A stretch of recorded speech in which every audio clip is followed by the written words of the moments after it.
Good morning, and thank you so much for allowing me the honour of being here with you on this beautiful fall Sunday morning. And thank you to Pastor Tina for inviting me to share my heart with you all.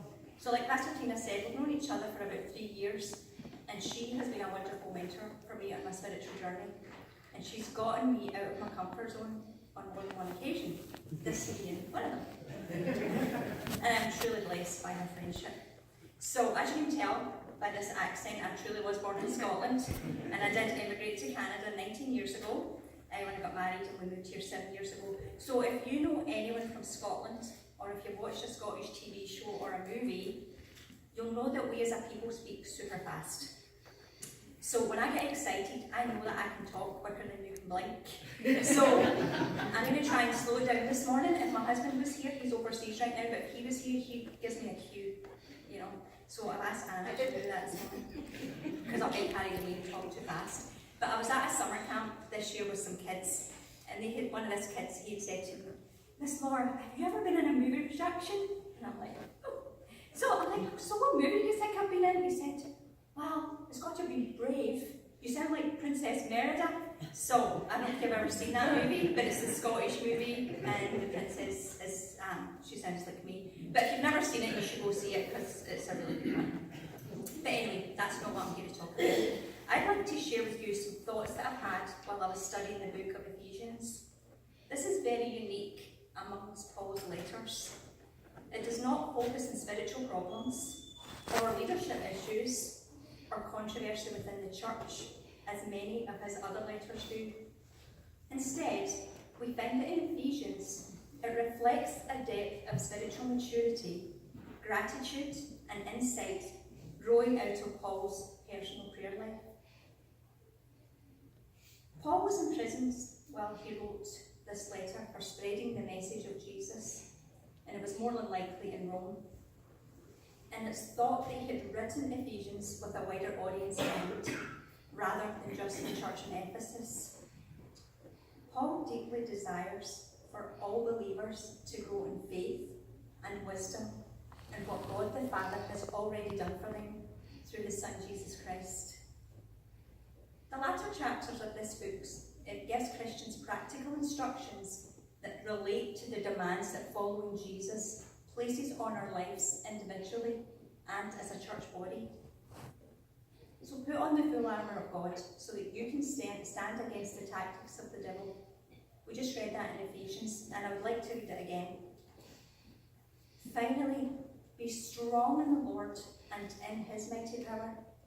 Put on the full armour of God so that you can take your stand against the devil's schemes.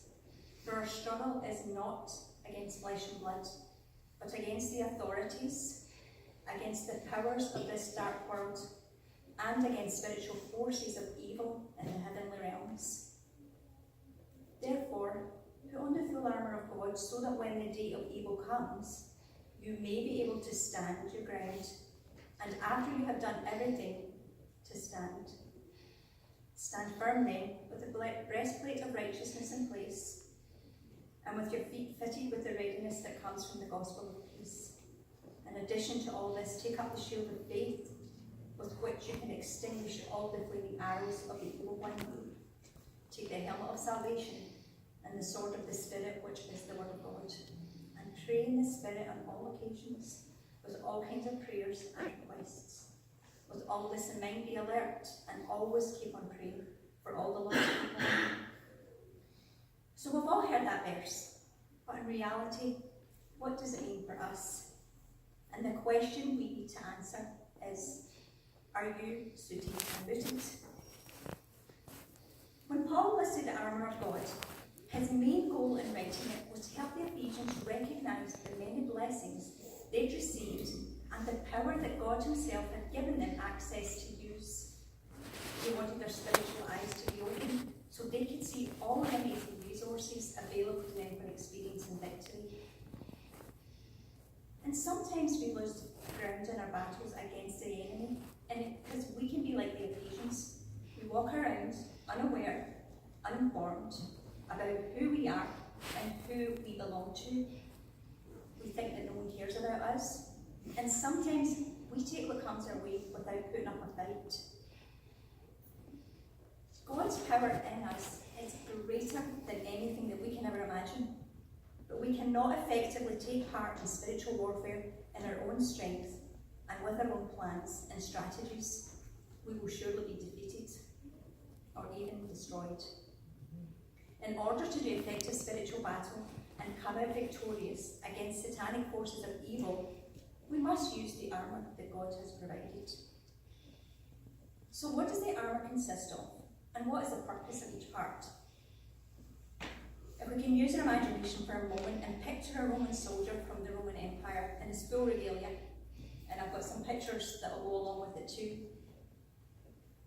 So the belt of truth, which is the allegiance to God's truth and commitment to integrity, rather than physical force. This will win battles and will help secure the other elements of spiritual armour. So on a Roman soldier, it was more like a girdle. Could you imagine trying to squeeze into one of them? No, thank you. But this was a foundational piece of a soldier's uniform, but theirs was a manly type one, so it was leather and sturdy, and it gave them all kinds of support at their core. They could carry all the weight of their armour and endure long marches against their enemies. So unless we are solid at our core, nothing else in our lives are going to fit together right. The breastplate of righteousness. Godly character and a right relationship with God are necessary in protecting our heart and allowing us to fight effectively for spiritual purity and justice. Without righteousness, we leave ourselves open to Satan's attacks. To be righteous is first of all to repent, to be forgiven of our sins, and then to do what is right in God's eyes. So once the soldier had his belt in place, he could put on his breastplate. It was made of leather and worn over an undergarment. And if he was wealthy, he may also have a coat of mail, which is the chain link. So 3 intense layers of protection.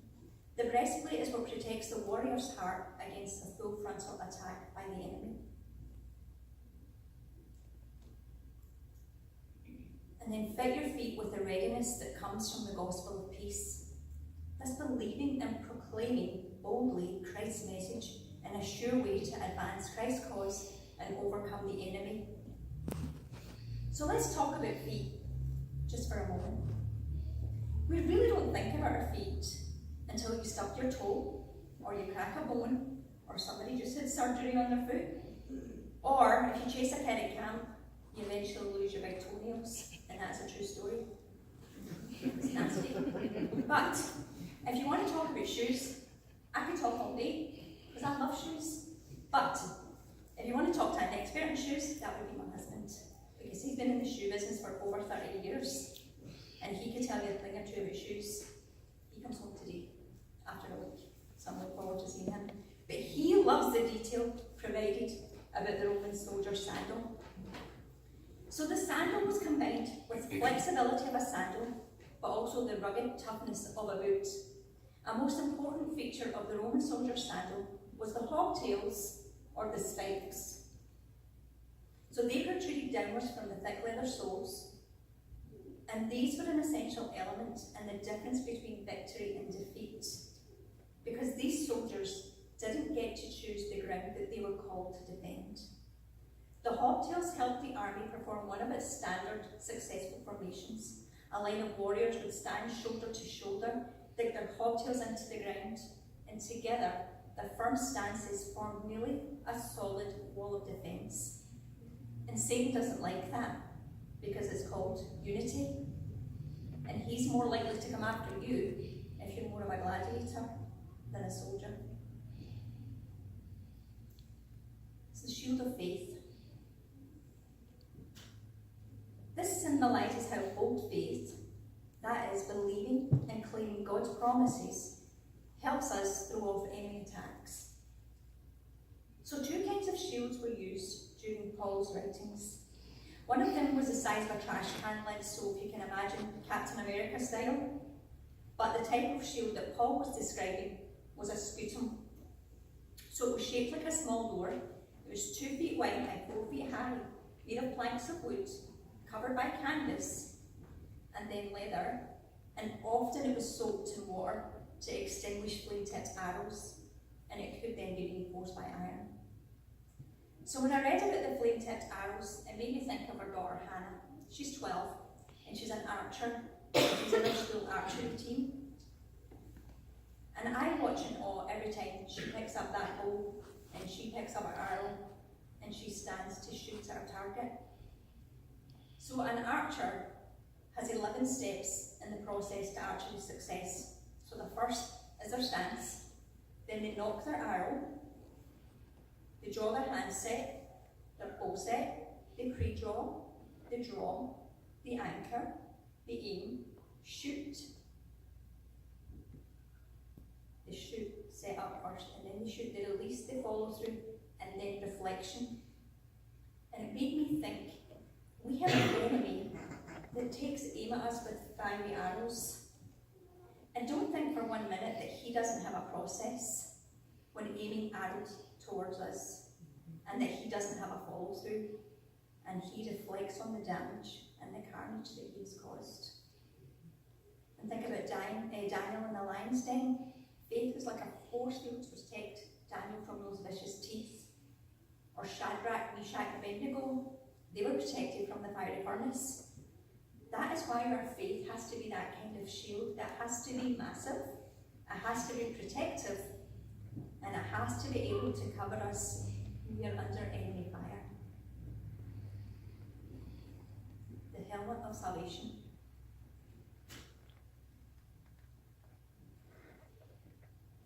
So being renewed in our minds and confident of our relationship with God will protect us in battle and allow us to follow a God-given strategy of victory. So the helmet worn by the Roman soldier was made of iron, typically covered with bronze, and there was also a flare piece at the back that we can see, metal guards that curved around to protect the face and the cheekbones, but its primary function was to protect the skull. Our enemy is not coming after us with light artillery. No, he is shining his weapons to strike, to kill your joy, your future, and your destiny. One of his key targets is your mind. We can receive tremendous hope and comfort by focusing on the incredible sacrifice Jesus gave to save us and the wonderful kingdom that is the goal of our salvation. This hope protects our minds from the discouragement and the despair in this world. We are protected by the helmet of salvation. It's our guard against the enemy's attack. We cannot stop him from trying, but in Jesus, we can prevent him from succeeding. The sword of the Spirit, which is the Word of God. This is our offensive weapon to be used in the war against the powers of evil. In Matthew 4, 1-11 and Luke 4, 1-13, we read that when Jesus was tested in the wilderness, he effectively used this weapon against Satan.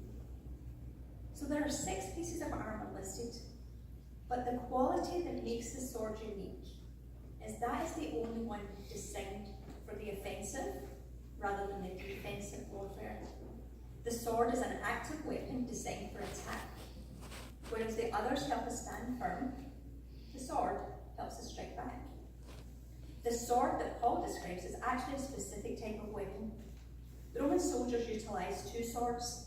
One of them was a broadsword. It was long and heavy and it was crushing in power. The second, however, was what Paul had in mind for the sword of the Spirit. The dagger was much shorter, usually 18 inches, and it was easier to cloak and able to be wielded on one hand. It was as sharp as a needle at the tip, and it was double-edged along the sides. When we are armed with the Word of God, that's the kind of weapon that we're fighting with. Think of your sword as quick and slashing, and think of your enemy as unable to stop it.